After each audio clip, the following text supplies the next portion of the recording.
Coffee cake's done. Now we're trying it and we're gonna review it, but I need a coffee first. It's interesting because I feel like coffee cake, I know it pairs with the coffee, but I feel like a lot of people, I don't know, maybe I'm just generalizing, but I feel like coffee cake should have coffee in it. Maybe that's a weird thing to say, but in my mind, I'm thinking coffee cake, an espresso shot, or instant coffee or something, you know? I don't know.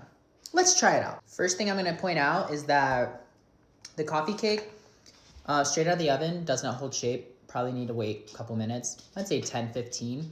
And then it hardens pretty well, but the bottom of this plate is like mostly just melted brown sugar. So it kind of like drooped from the sides a little bit and then kind of like coated the bottom, which is I'm not mad about because it creates like a nice little like hard shell bottom, but it's also very sticky. I don't know if you can see this, but she's like stuck.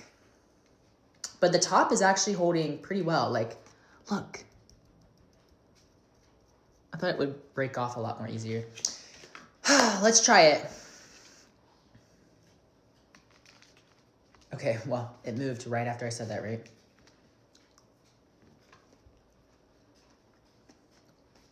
All right, I'm gonna try it one more time. Oops. Wow, I cannot pick this up. Okay, it's pretty good coffee cake. I think flavor's okay.